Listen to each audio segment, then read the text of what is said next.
Hi, good afternoon. I'm Hot Rod Bob Beck. We're here at Barona Dragstrip, and we're talking to a couple of the guys that have some amazing cars, and they're very unique. Now, back in the early days of NASCAR, there really wasn't much aerodynamics. In 1959, Chevrolet came out with kind of a semi-fastback roof, and then it morphed into what was called the bubbleback roof. And we talked about that in a previous edition of this.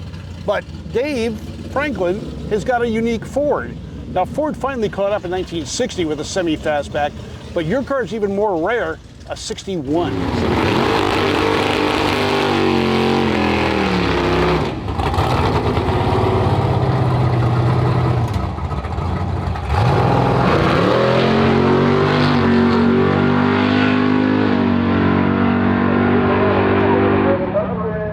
A couple of things right off the bat. The engine was built. As a matter of fact, the same guy built the 61 bubble top Chevy. Right. The same guy built that engine that built the engine in my car. And years ago, he built the bottom end and stuff. And he did the head work on mine. If you notice, the intake manifolds have been modified. Mm-hmm. He modified the plenums on both of our manifolds, both of our cars. Oh. And he really sharp engine guy. Then we dynoed it, made 1138. It's a lot of fun. I put a rack and pinion in it. I put my own rack and pinion in it. Yeah. Then I built tubular lower A-arms for it. And I built a bracket and put all that together to make the tubular lower A-arms. And they're all in there. I put NASCAR tie rod ends in it. They're big, heavy-duty NASCAR tie rod ends in the front end. I got coil-over shocks in it. Yeah. And they're just sitting in the shock tower. They're just sitting in there. I made the brackets to set them all in there, and they go down and tie into my A-arms. And so I took a lot of weight out of that car. Still weighs 3740, even with all of that out of it. So still, I mean, that's a heck of a weight reduction on something like that. I mean, this is true hot rod engineering. I don't know if you know who Lyle Fisk is. Yes. Lyle Fisk did the striping and the lettering. Yeah, and everything on it. His signatures here. Yep. I don't know if he's still alive or not, but he did all of it. He did the 429 for me, the Holman Moody. Yeah, it's painted. It's painted. It's not a sticker. No, it's painted, right? Really, I mean, that's the way it should be. Yeah. And your car, it's amazingly straight for its age, and considering how much abuse you give it. I mean, I've seen cars where the stress cracks in the body from the chassis twisting. Right. And this one's beautiful. And you've got a full interior. Yeah. You got raised buckets, but you still got the back seat. Yeah. You've got 2 bucket seats. So you can take a passenger along and scare them. Yeah, I've took my daughter in this before. Okay, there you go. I've given her a ride before. But I still got the bench seat and everything. Okay. This is all the original material. It's, it's newer stuff, but I still got the bench seat. It's got the original material in it.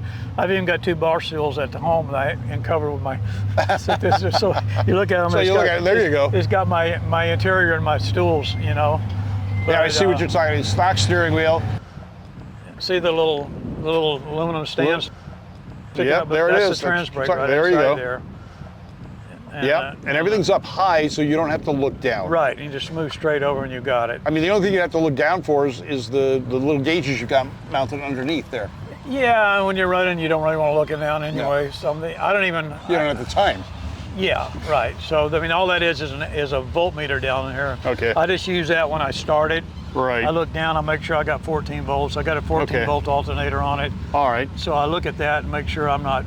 Once I turn everything on, the fans and all of everything on it, it still stays above 12 volts. All right, you got 2 shift lights, or what? One is a shift light, and the other is an oil pressure sensor. Oh, okay. If my oil pressure drops below 25, that light comes on. Perfect. So, yeah, a lot of people complain about idiot lights, but you don't read a gauge at speed. No. When a light hits you in the face, you know there's a problem. Yeah, you got a oil blowing or som's happening. Something's going on, yeah. Yeah, that one on the left is strictly a 25 PSI, that light comes on. Okay. I have an automatic shifter on it. I've got timers. Yeah. I'll show you all the electronics in there. This thing's got all modern electronics in it. It's got everything you could possibly want, I think, in a race car. And more so. I mean, the technology you've put in this and the engineering you've put into this far exceeds what most bracket or drag racers are using until you get into pro stock. Yeah, I thought it out, but I've had it for a long time, so Yeah. you know, Over the time, yeah. over the time you want, well, I want to do this, I want to do this, and you set up things you want to do, and then you can afford to do them after a period of time. You know, you fix this, then the next one's this. A little bit at a time, and Yeah. you know, and the mind starts to wander. You see things, you hear about things. Well, how can I incorporate that? Yeah. You do. Well, even my accelerator pedal, I've got a little stop on the bottom of it, Yeah. and I've got spacers I can put in there.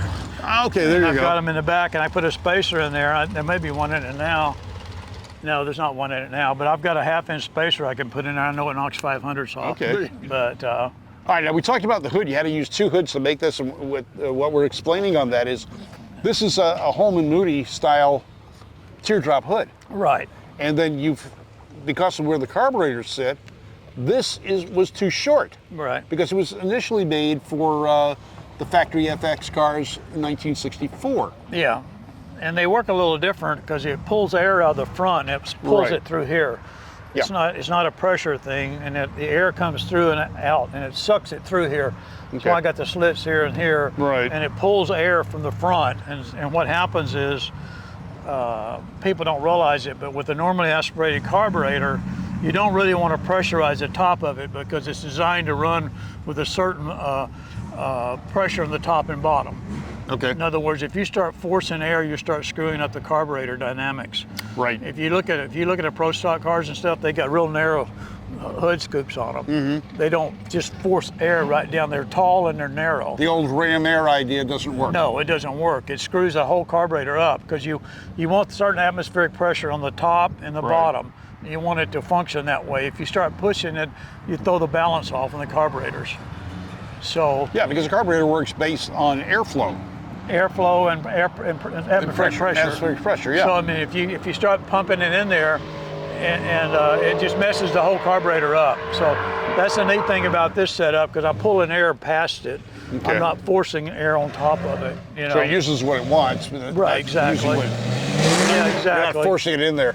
Right, and then, then I can kind of see the carburetor from inside. I can make sure the squirters are working and Right. stuff with the slot in it. But I had to cut the hood here, and then I had another hood, and then extended it up, and an expensive extension. Yeah, there you go. So, No, and for the most part, these cars were not drag cars. They were made for NASCAR. right, exactly. So, your family took them to the drag strip, but that was the unusual. Yeah, It wasn't the norm. And if they went to the drags, chances are they didn't use this body style. They used the cheaper base model yeah. with the kind of a notchback roof, but it was a less expensive car. Yeah. Well, I got this is glass. Yeah. It's original glass. I got the original back glass for it. I've even got electric windows on it.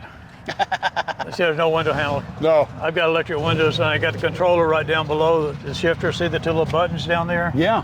That's the windows. Okay. I can raise the windows up and down. If I'm sitting in a car staging lane that's hot, Oh, yeah. I can lower the window without anybody having to come over and open the door for me, and I can sit there and raise the windows up and down. There you go. Not have to get out or have anybody help me. I got swing out bars on it, so you can get in and out real easy. And Right. RJ Shamrock did some of the work on it. He did the swing out bars for me. And Okay. he originally did some of the roll cage, and see this dent right here. He did that dent. I'm not gonna say an F word. It's a beautiful car. It looks amazing going down the drag strip.